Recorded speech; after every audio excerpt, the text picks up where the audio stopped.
Is there a reason why, in your opinion, that Roger Goodell and the ownership group and the NFLPA will not come to some sort of agreement for that agreement being medicinal marijuana in order to aid the players, in contrast to having addictive prescription pills that have long-term negative health effects on the players? Well, I don't think they want to do that, because then it makes them look like fools. For the simple fact is how they suspended guys like Josh Gordon for marijuana.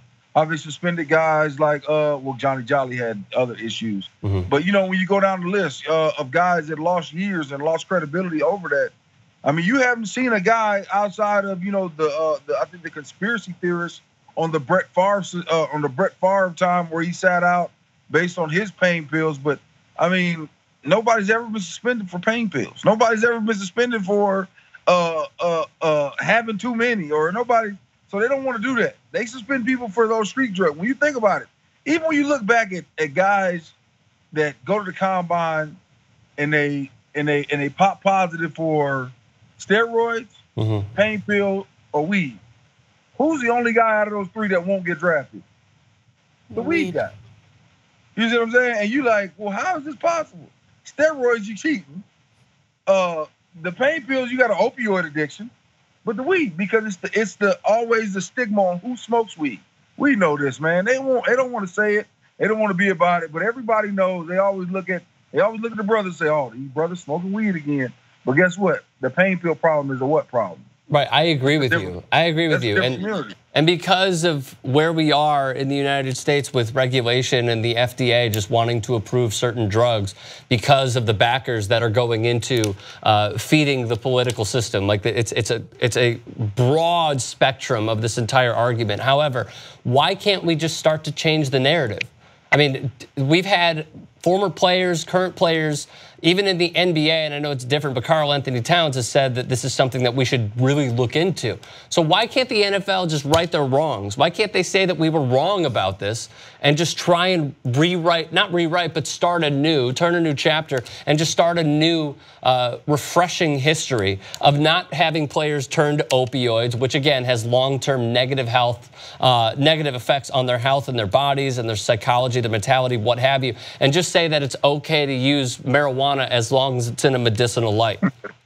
because nobody actually knows what is medicinal light. Nobody knows how much weed is for medicinal, how much weed is to get high, how much weed is, it's just nobody knows. So then you can't really you can't put anything on it. I mean, just like nobody knows how much pain pills is abuse of the pain pill. How much do you actually need for that injury?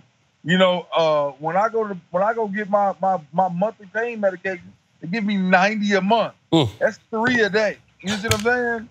So. And what is it, if you don't mind me asking? Is it like? I mean, it's everything. I mean, I need 2 new hips. I'm 35 years old. Every day is a painful day. But guess what? They give me 90 pills a month. I don't use all 90, but that's how much they give me, which is technically medicinal purposes. Right. So, okay, let me ask you a better question then. And I want to hear Denise weigh in as well, but let me ask you this. Did you know, and I do not want any names. I don't give a shit about the names. All I want to know is, were there at least one, if not a few players who got around the system of smoking medicinal marijuana because everybody, man, it's a bunch of them. I know guys who smoke before games because it slows the game down for them. I mean, everybody had. I mean, shoot, I used to pop hydrocodone, oxycodone before the game because it numbed the pain for me. So it is what it is. I mean, the weed test is basically it's almost an IQ test.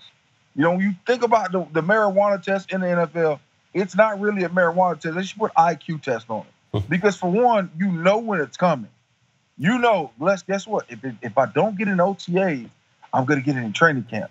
So if I stop smoking weed, if they say 30 days to get weed out of your system, 45 for the real smokers, if you get 45 days to get the weed out of your system, because I know if OTAs come around, they're going to get me. Now, if they come get me, if the weed man come get me for a sample, during OTAs, then I'm good. I don't have to take another one in training camp.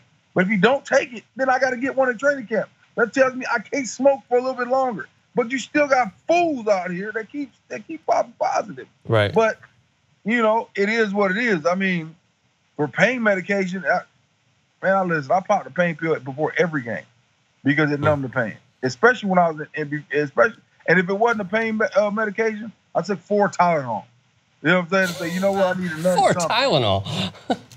So it is what it is, man. Okay, all right. Last question on this subject. So what I have learned through a few studies, Outside the Lines has had incredible pieces on this, is that in the NFL, and I'm sure that you know this, when players play on a Sunday, they feel like they got in a car accident when they wake up on Monday. It's almost impossible to get out of bed. But one thing that did help them was medical marijuana, just to ease the pain a little bit, not have as much psychological warfare of what they had to do on Sunday. And it has such a positive and different effect in a better way, does medical marijuana, than opioids. Would you say that if not you, then some of your former teammates did this and felt better when they smoked marijuana on a Monday or a Tuesday, depending on when they played, in comparison to any opioid that they took? Well, I mean, I can't speak on everybody else because I know how I was. Because I was so doped up on pain medication, I didn't feel mine until Wednesday. Wednesday was always my day where I was like, oh, Jesus. When I finally come down off the Toradol, come down off the hydrocodone, come down off the Red Bulls and the Sparks and everything else. That's why when my body and of course, I mean, I take Adderall every day because I've been taking since I was 9 years old. Mm-hmm. So when I come down off of that is when I feel mine is Wednesday. But some guys smoke every day, so you never know if you're an everyday smoker. You're an everyday smoker. I don't know if it makes you feel better or if it doesn't. I'm still not a smoke weed guy. I'm a give me a bottle and a cup type of guy. That's me. So I can't speak on marijuana. As far as what other guys do. I know what makes me feel better is taking me a hydrocodone and having me a glass of scotch. That makes my body feel phenomenal. And I mean, seeing as you have the transition, right, where you're not taking as many supplements or additives to numb the pain as you once were, how has that transition been now? What is it? Because you're still, I'm sure, feeling some of those repercussions from when the days that you were taking them a little more heavy. How's that transition been now? Like, what is it that you do now to maybe bring you more peace or just make you feel a lot better? Pop a hydrocodone, have me a glass of scotch, and smoke a cigar. Relaxing. Yeah, do it about 3-4 times a day. It's a wonderful day. Oh my gosh. Travis, have you been taking prescription pain pills since you were in high school? No, in high school, no. I never had anything in high school, man. High school, I never was hurt till I got to freaking college. Gotcha. I think I had my first pain pill when I was in college, man. I didn't even take medicine, man, till I got to college. I was never sick, man. I was like that mule on the farm that was just that was always gonna be ready and always ready to work. Until my ankle. I think my ankle the first one. Yeah, when I tore my posterior tibialis tendon in my ankle. That was the first injury I ever had, and that was the first time I took pain medication. And I hated it because I couldn't use the restroom for like 4 days, man.